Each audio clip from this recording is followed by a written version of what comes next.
வணக்கம் நண்பர்களே. மகாபாரதத்தில் வரக்கூடிய கதைகளும் கதை மாந்தர்களும் எனக்கு ரொம்பவே நெருக்கமானவங்க. எனக்கு அதில் பிடித்த ஒரு நிகழ்வு இருக்குது.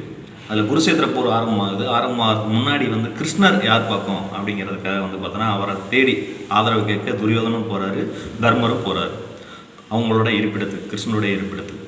துரியோதனன் போகிறப்ப அவர்கிட்ட ஒரு கேள்வி கேட்குறாரு, ஒரு உதவி கேட்குறாரு கிருஷ்ணர் கேட்குறாரு, நீ இங்கேருந்து வெளியே போய் உன் கண்ணில் தென்படக்கூடிய ஒரே ஒரு நல்லவனை அழைச்சிட்டு வா அப்படின்னு சொல்கிறார். துரியோதனன் கிளம்புறாரு. அடுத்தா தர்மன் வராரு, இதே கேள்வியை மாற்றி கேட்குறாரு. இங்கேருந்து நீ வெளியே போயிட்டு வரும்போது உன் கண்ணில் தென்படுற ஒரே ஒரு அயோக்கியன், ஒரு துஷ்டன், ஒரு கெட்டவனை அழைச்சிட்டு வா அப்படின்னு சொல்கிறார்.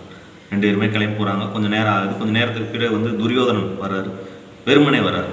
கிருஷ்ணன் கேட்குறாரு, உன் கண்ணில் ஒரு நல்லவன் கூட தென்படலையா? உடனே துரியோதனன் சொல்கிறாரு, ஆமாம், சுற்றி நான் என் கண் பார்வையில் பட்ட அத்தனை பேரும் அயோக்கியர்களாக தான் இருந்தாங்க, துஷ்டர்களாக தான் இருந்தாங்க அப்படின்னு சொல்கிறான். அடுத்து தர்மர் வர்றாரு. தர்மர்கிட்ட கேட்குறாரு, என்ன நீயும் தனிநபராக வந்திருக்கிற, உன் கூட அழைச்சிட்டு வர சொன்னே ஒரே ஒரு கெட்டவனையாச்சும்.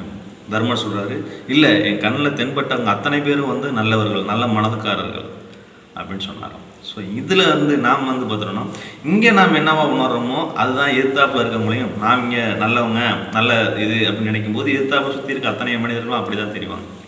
நாம் இங்கே நம்மை பற்றிய மதிப்பீடுகளை வச்சுக்கிட்டு எதிர்த்தாப்பில் இருக்க பார்க்கும்போது நாம் என்னவா உணர்றோமோ அதே தான் அவங்கள்ட்ட நாம் உணர்வோம்.